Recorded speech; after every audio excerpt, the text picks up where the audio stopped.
Since 2004, the Moksha and Modo Yoga community has thrived on 7 philosophical pillars, each one rooted in the traditional teachings of yoga, to ensure that everything we do as a community comes from an ethically awesome yoga foundation. Our 6th pillar, Live to Learn, encourages all of us to keep circling back to a more humble and inquisitive place of learning. It begins with being curious in the yoga room.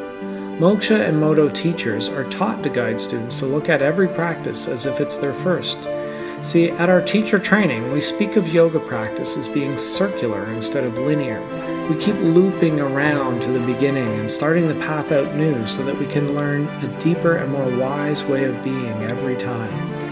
Our teachers then approach their own practice in much the same way. This cyclical practice keeps the mind focused, discourages the growth of ego, decreases stress, and helps prevent injuries because sometimes, frankly, we're just not paying attention. This is one of the great things about Moksha and Modo Yoga studios teaching the same sequence every class. It allows us to use the series of poses as a consistent platform that keeps us going back to the start every time as if it's our first time. Our brain and our nervous system get used to this, and we become more inquisitive and curious in every facet of our class. We become more engaged outside of the room as well, both politically and socially. Simply because everything becomes more interesting. The things we took for granted are seen as new, and we create gratitude for things that seemed to be insignificant before. We learn to smile while we wash the dishes. We breathe deeply while we sit in traffic. We see the importance and value of the trees that give us oxygen.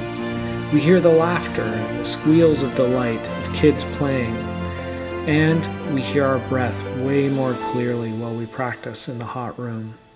When living to learn becomes a habit, we become students for life.